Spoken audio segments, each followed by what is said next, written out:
Good afternoon, everybody, and thank you for joining us. My name is Cheyenne, and I am the Public Programming Coordinator here at the History Center.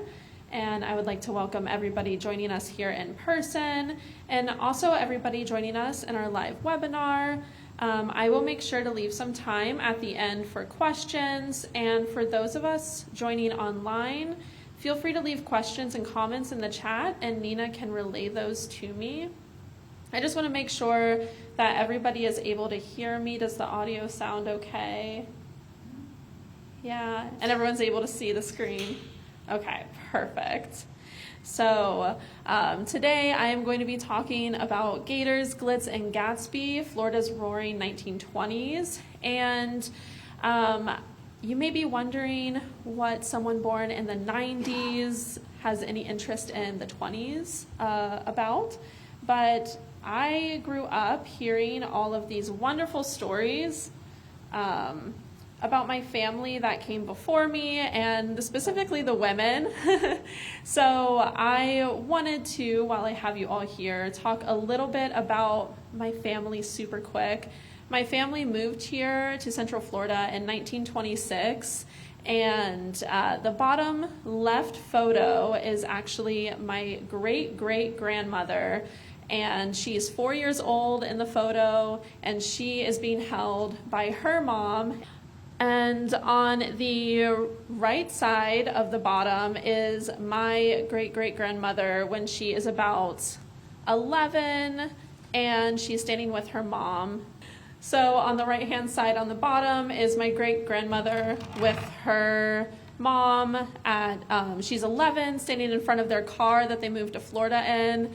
And on the top is my great-grandma on the left with her husband and her sister at their double wedding. And the top photo in the middle is my great-grandmother with my great-grandfather. In the middle is my grandma holding my mom, and her little brother is down there. And then on the very right, on the top, is my great-grandma with me and my two cousins. So I come from a really long line of Central Floridians, and I just have always heard all of the wonderful stories that have been passed down through generations.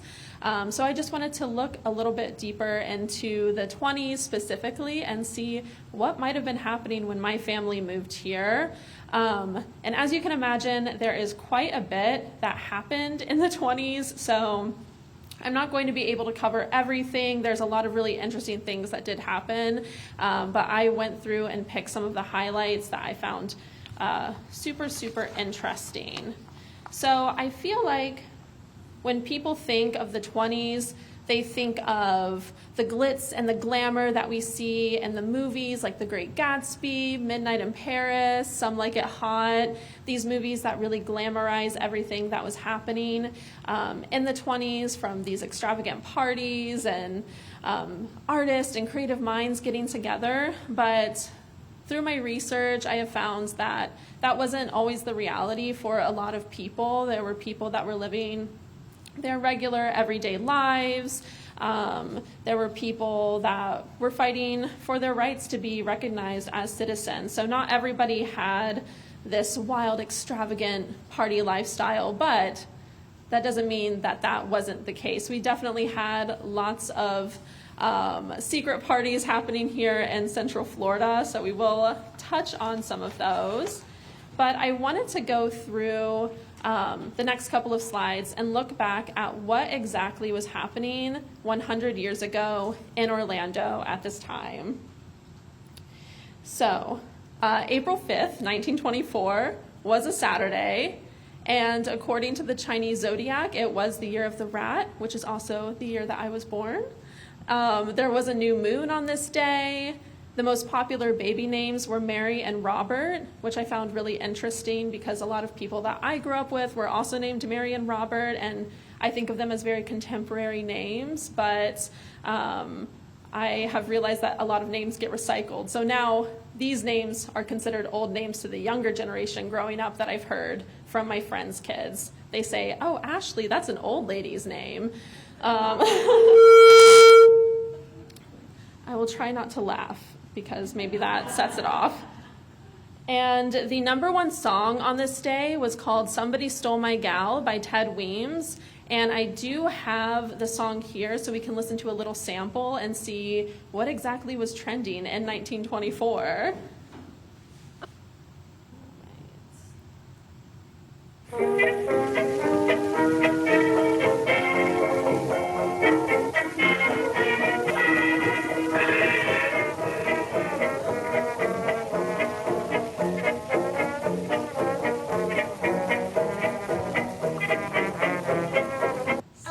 That's just a little sneak preview. If you want to look it up and listen to it, you definitely can.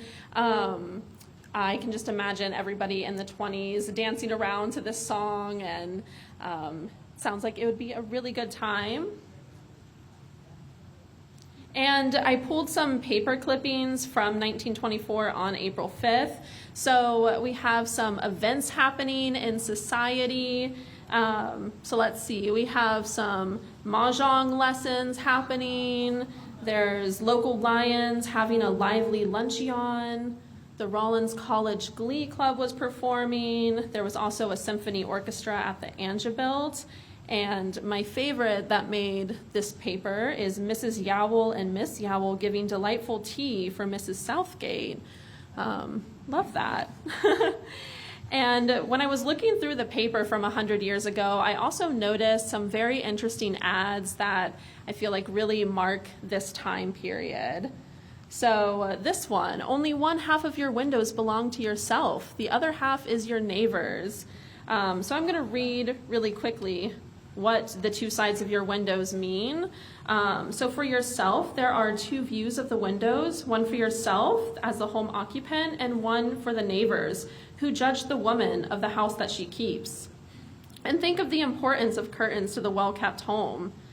And then for the neighbor, who first sees the outside, and whether one cares to admit it or not, first impressions last. If it weren't for fear of carrying the simile too far, it might be said that curtains were like the dress that the hostess wears, her expression and her greeting.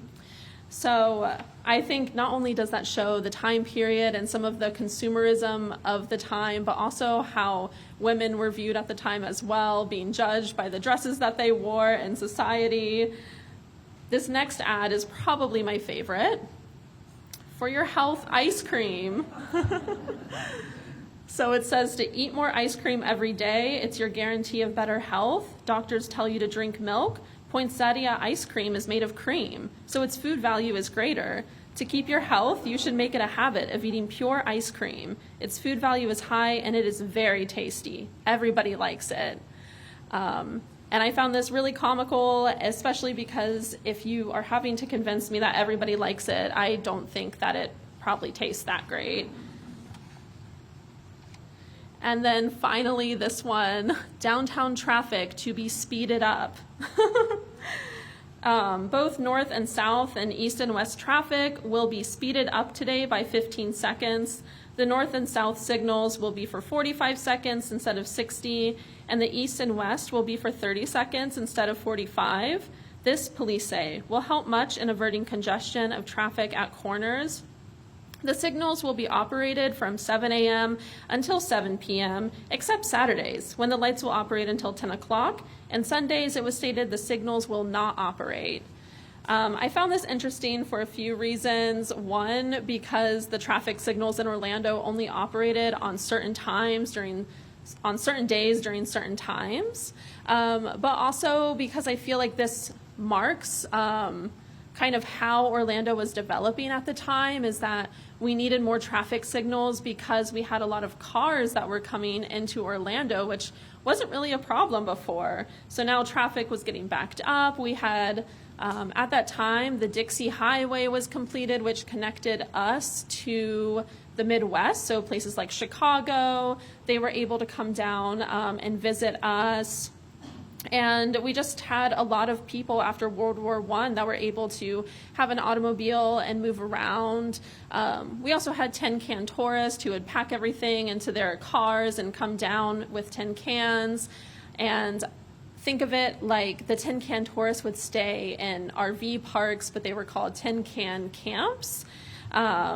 So there was a lot of new cars, and we needed some lights to help mitigate the traffic. So congestion is not No.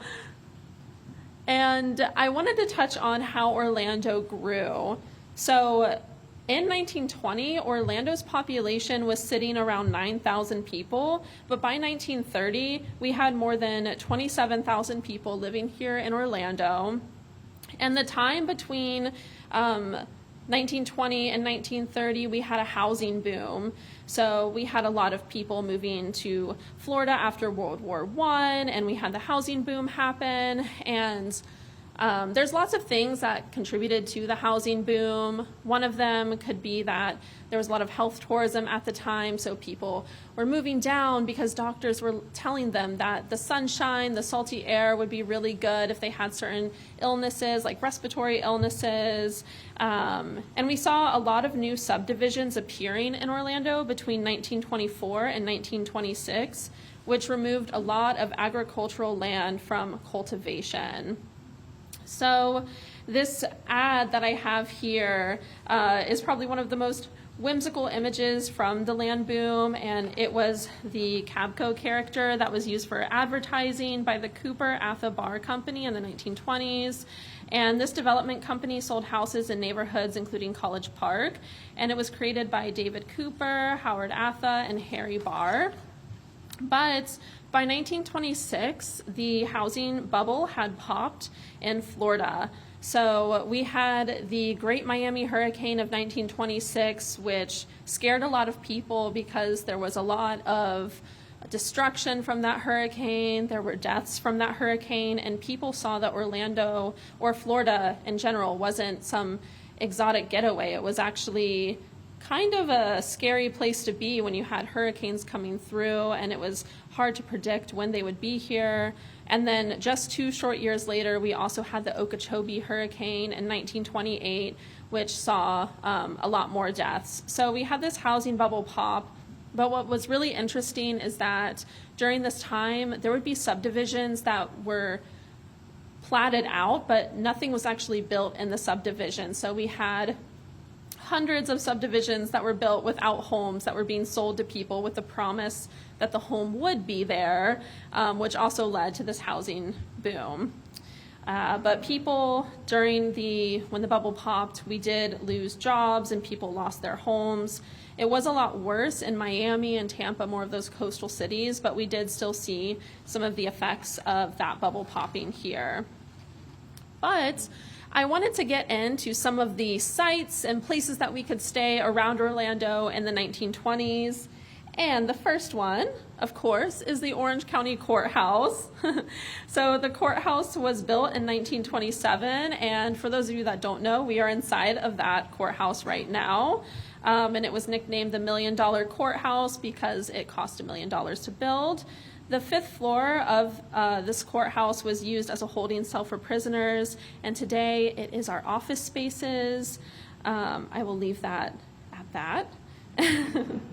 The original courtroom from 1927 can be seen on the 3rd floor. So if this is your first time here, I definitely recommend after this presentation going to our 3rd floor and seeing the courtroom. We have a mural in there. We have a lot of the original benches and judge's bench in there, so it's a pretty cool sight to see.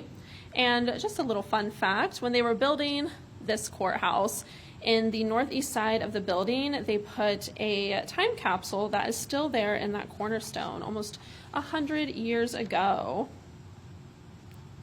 Another place that you could have stayed when you came to Orlando was the Orange Court Hotel. The reason that this hotel was so infamous is because it actually had Orlando's first indoor pool. And for those of you wondering, it was steam heated. So you would be able to take a nice warm dip in this pool. It was located on the corner of Orange and Colonial. So if you look at the left bottom image, that's what it looks like today. But above that is a drawing of what the Orange Court Hotel would have looked like in its prime. It featured Spanish Revival architecture, However, not long after this hotel opened, the housing bubble popped, which caused business issues for the hotel. So it changed hands quite a few times until its eventual closure.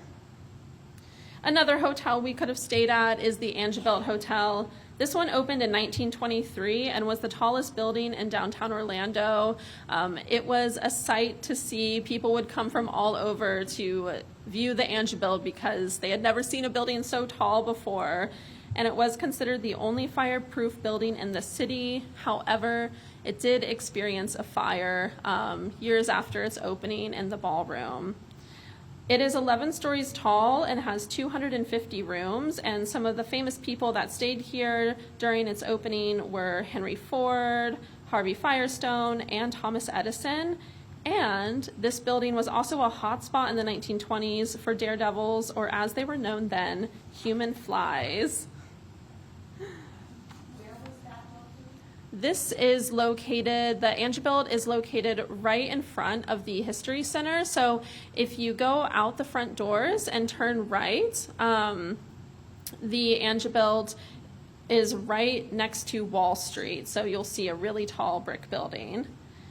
And this human fly is Harry Gardner. He began climbing buildings in 1905 and successfully climbed over 700 buildings in Europe and North America, usually wearing regular clothes and no special equipment. And he scaled the Angevelt at least twice in the 1920s. He climbed in the evening before thousands who watched him with the help of searchlights. However, there are no known photos of his climbs of the Angevelt, but this was snapped during one of his climbs of the Princess Martha Hotel in St. Petersburg in 1925. People would gather all over to watch him climb these buildings.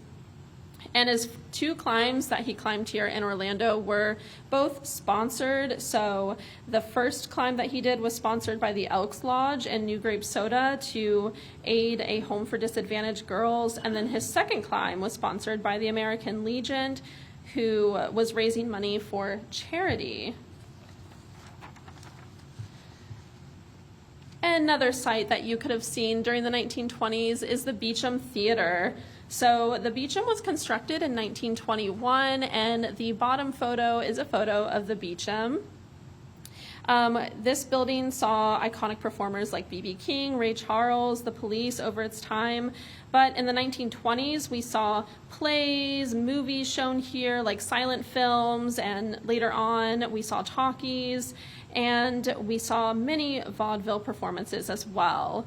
So the photo to the left is a clipping from a paper where kiddies enjoy country store at the Beacham. And from my understanding, I believe this to be how we experience a farmer's market at Lake Eola, for example. So I want to read really quick because I really enjoy this clipping. It says, "The kids got a big treat at the Beacham Theater. Country store last night when manager Harry Vincent presented almost every child who came to the stage with a rabbit or a pair of them. There were rabbits all over the audience as most of the prizes went to the children. So many of them were present to win the Harley-Davidson bicycle that the older folks did not even have a chance when it came to being lucky." I love that. Very, very cute. And then above is an ad when the Beacham was playing the Great Gatsby silent movie. So we see that. And some of the actors that played in the Great Gatsby were Warner Baxter, who starred as Jay Gatsby, and Lewis Wilson portrayed Daisy Buchanan. The movie was released in 1926 during the silent film era.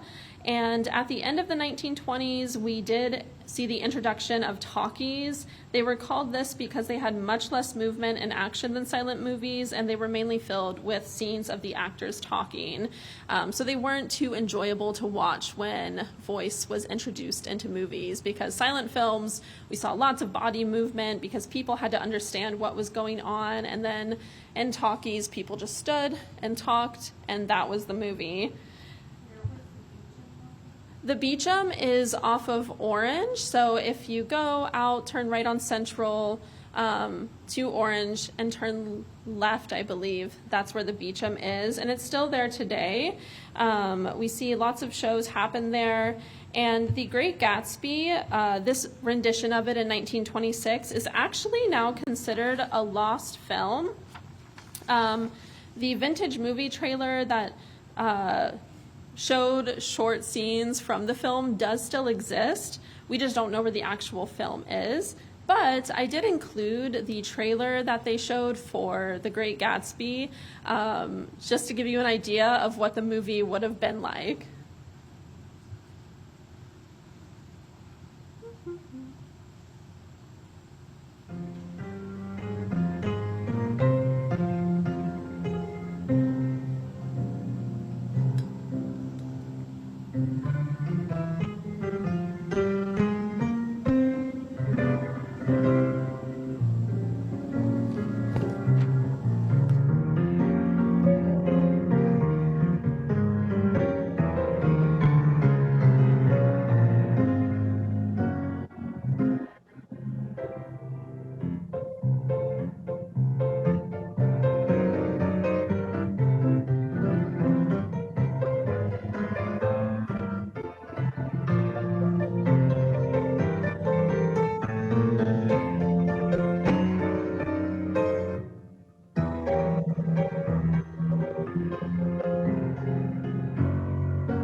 So that is the trailer that still exists. It is said that when Scott Fitzgerald, who wrote The Great Gatsby, saw the silent movie version, he ended up walking out during the film because he was so dissatisfied with how they portrayed. But before the silent movie, there was a play that toured around, and now we have our version with Leonardo DiCaprio. So in this photo, you can see next to that really tall building, which is the San Juan Hotel, is the Beacham Theater. But we're going to talk now about the San Juan Hotel, which no longer exists, but has many, many stories here. So it was on the corner of Orange and Central Avenue, and this hotel was built in 1885. The hotel did close on September 7th, 1975, due to financial struggles, but this hotel also housed the famous murder case of Lena Clark. Has anyone in here ever heard of Lena Clark before? No? Awesome. So Lena Clark was born in 1886, and she was described by her father as being an outstanding, intelligent young woman. She devoted most of her time to the Red Cross, the Congregational Church, and selling war bonds during World War I. Lena worked for more than a decade as postmaster at the West Palm Beach Post Office, which was a very notable career for a woman at the time.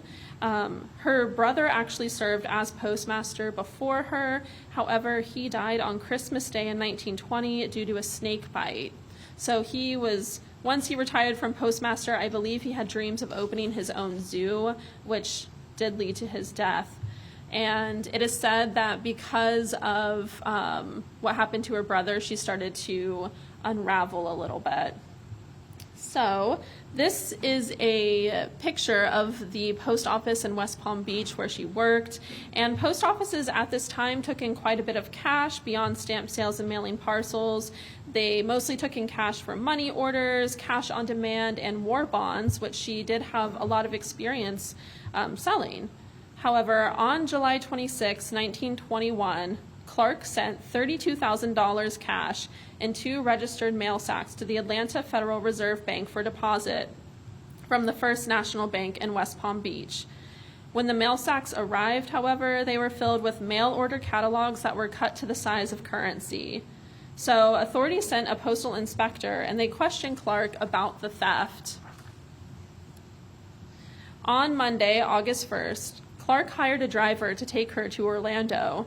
She checked into room 87 of the San Juan Hotel under an assumed name. She met up with a former mail carrier with whom she had worked and had an affair, Fred Miltimore. Fred was originally from Illinois, and he left his post office job in West Palm, and he was now running the arcade restaurant that was here in Orlando. Later that evening, a sweaty and disheveled Clark walked into the Orlando police station and told officers that they need to go to the San Juan Hotel and arrest Fred Miltimore for the theft of $32,000 that he had stolen from the West Palm Beach post office.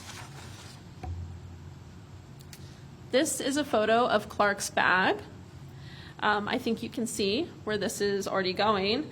She claimed to have drugged Miltimore with a morphine pill. However, when the officers arrived, they found that he had been shot in the chest with a gun lying nearby. Initially, she denied killing him, but later confessed that yes, she had killed Fred Miltimore. As the case went on, she actually received fan mail, flowers, and she even wrote a book while in prison and sold it through the newspaper for 25 cents. She ended up testifying in her own defense on the stand, and she gazed into a crystal ball, and this is my favorite part of the story. She gazed into a crystal ball and told of the 12 previous lives that she had lived. I don't remember all of the lives that she claimed to have lived, but I know that one of them was the queen of a country. Another one, it described like a biblical scene that she had lived through. And then the one that was my favorite was when she was William Shakespeare's muse. And she claimed that in every single life, Fred Miltimore was there tormenting her. And so she, in this life, had to end it with him so that he could no longer torment her. Obviously, she was trying to claim insanity as her reason for doing this. And it worked. She did end up only having to go to a mental hospital for 2 years after the trial was over, and she returned to her life in West Palm Beach once that was over and went back to working with the Red Cross and working with the church, and it was almost as if nothing had happened. But during that time that she was in prison, she received so much fan mail, wrote books, wrote letters, and she also claimed that she was going to become president of the United States one day. But then she ended up just going back to her normal life. So society at this time was seemingly progressing. Women were earning the right to vote and becoming more than just a housewife. But there was still an air of conservation. On January 17th, 1920, Prohibition began, and there was a pronounced anti-German sentiment that pushed by the Anti-Saloon League. And many brewers were German and often the loudest opponents of Prohibition. So this temporary situation dealt a serious blow to anti-Prohibition forces. And one of the saddest facts about the Prohibition, in my opinion, is that because of this anti-German sentiment, these dogs that you see before you were not being adopted. No one wanted to adopt German dogs at that time. It was very sad. But between 1887 and 1907, the county flipped between wet and dry. It is said that alcohol flowed from the bathtubs of bootleggers, the back rooms of hidden speakeasies, and even prescription pads of doctors. Yes, that is right. Medicinal alcohol existed, and it was one of the few exemptions from the law, and it could be obtained by patients every 10 days. Here in Orlando, we had soft drink parlors that acted as fronts for liquor sales, and one of those was Sam Warren, who owned quite a few soft drink parlors in his time. He moved to Orlando in 1923, and in 1924, the city directory listed 19 different soft drink parlors, and at least one of these illegally served liquor. The Pine Street Cold Drink Stand that was located at 13 East Pine Street. In 1925, Sam Warren built the Orange Drop that was on Cheney Highway near the entrance to the municipal airport, which was strategically located just outside of city limits and outside of city police jurisdiction. The Orange Drop closed in April of 1929, and it reopened as the Flamingo Cafe, also owned by Sam Warren, on November 6, 1929, and it remained open until 1943. It is said that there was a woman named Bessie who greeted customers alongside a variety of really big, muscly men, and men would wear their nicest tuxedos, and women wore very nice gowns and wraps. And in the back room of the Flamingo Cafe, there was gambling, where it is said that you could even see the mayor playing dice.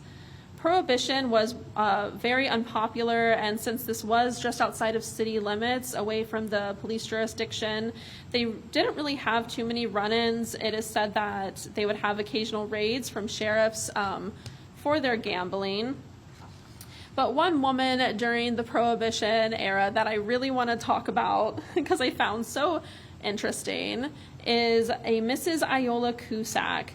So this is a newspaper clipping that I pulled up, and in it references a Mrs. Jack Cusack. Jack Cusack was her husband, and at that time a lot of women in papers and documents were referred to as a Mrs., their husband's name, but her name was Iola Cusack, and she resided at 333 West Pine Street. And as I was rummaging through all of these papers, I was finding that this woman racked up a lot of charges.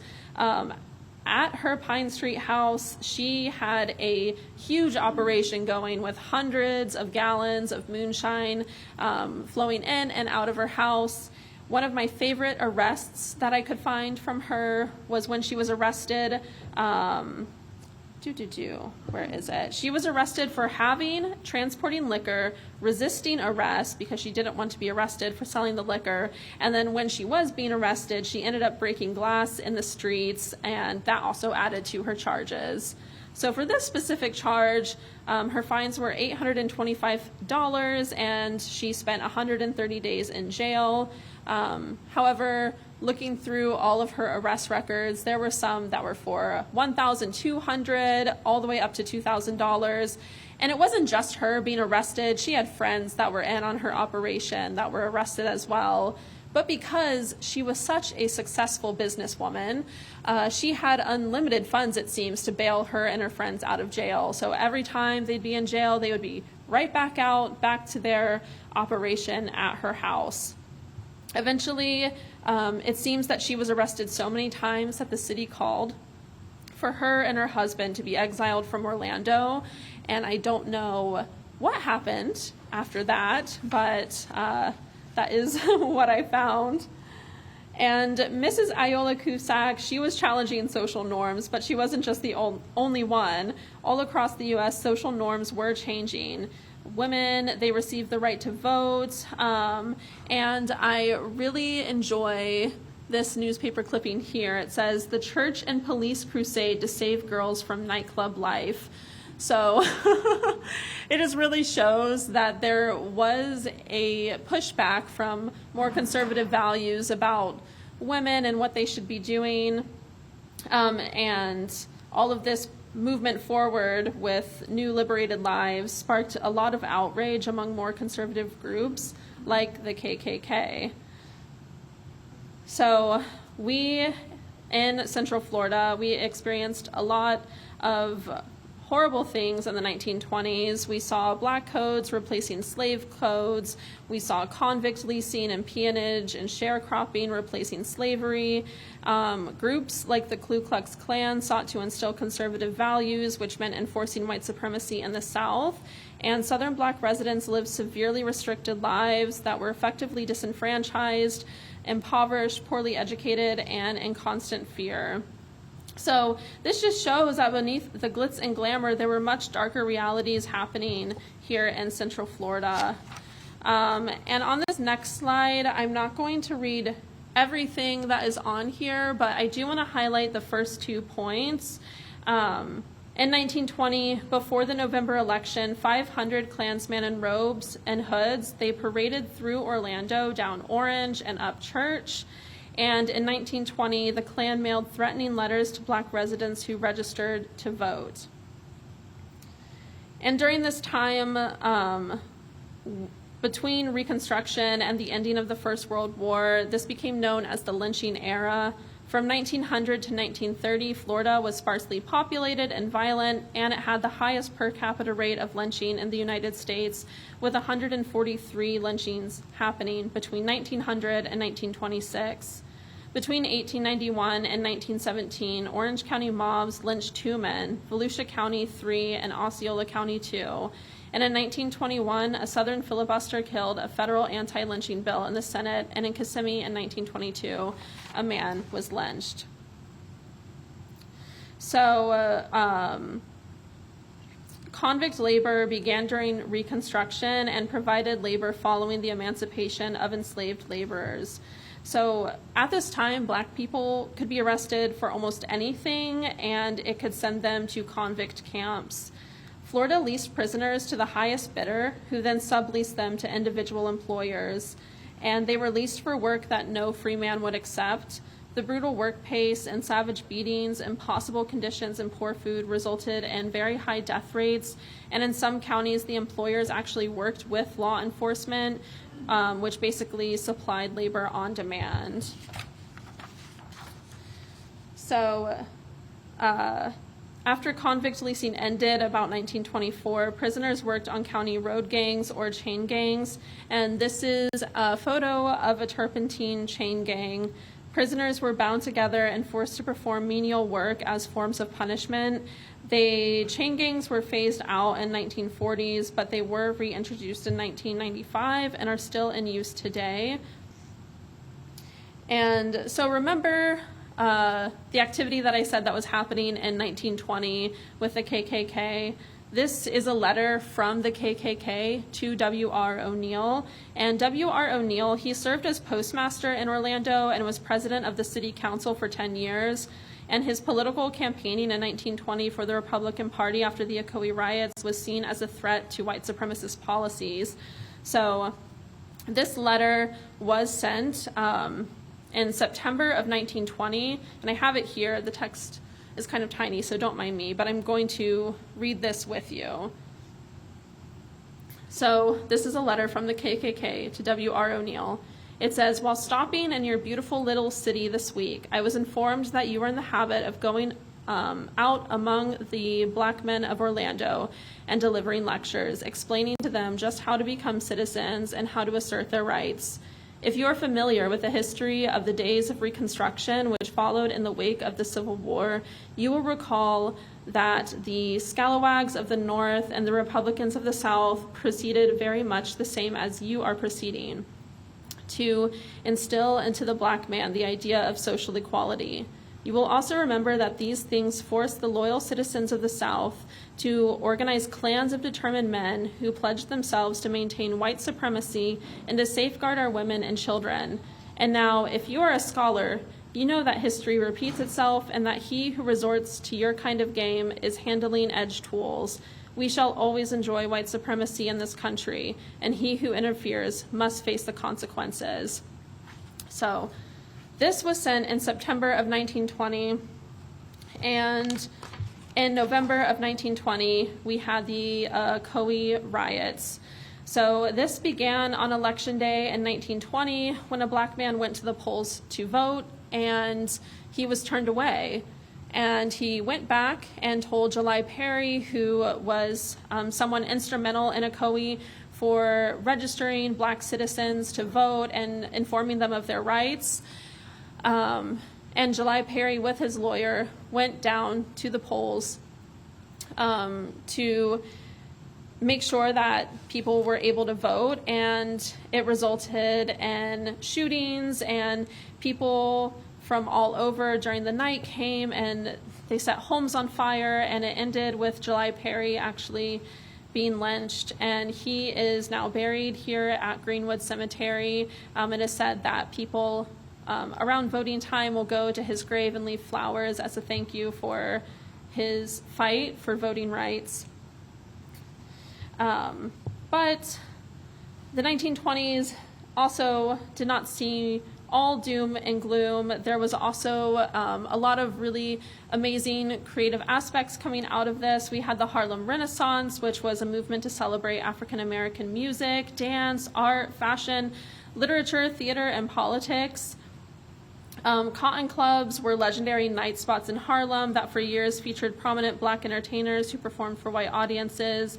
And here in Orlando, we had the South Street Casino that was built in the 1920s by Dr. Wells, and he also built the Wells-built Hotel, which if you haven't been, it's a hop, skip, and a jump away from here, so you can walk down, you can take the bus. It's a really cool little place.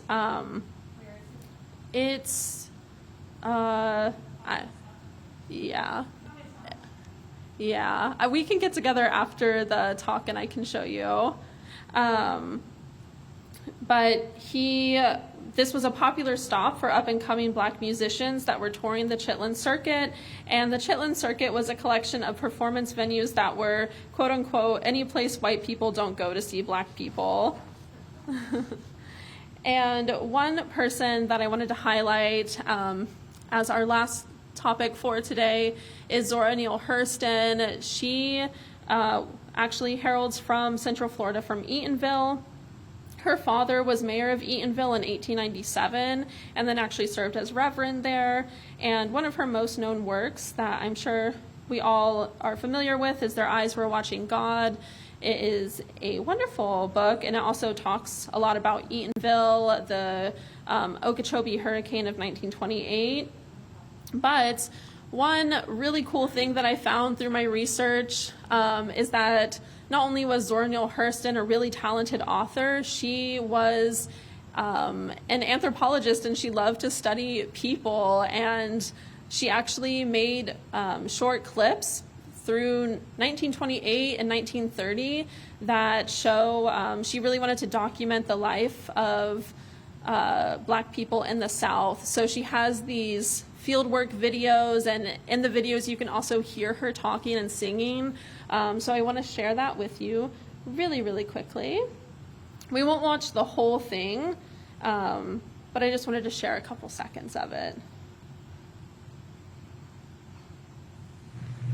Zora Hurston speaking. In all the big work camps, sawmills and Turftown Steel and road camps and whatnot, they have a man to go around and wake up the camp. And he has various chants and hollers to wake them up, and sometimes he makes them up as he goes along. Well, I heard these at Lawson, a big sawmill down in Polk County.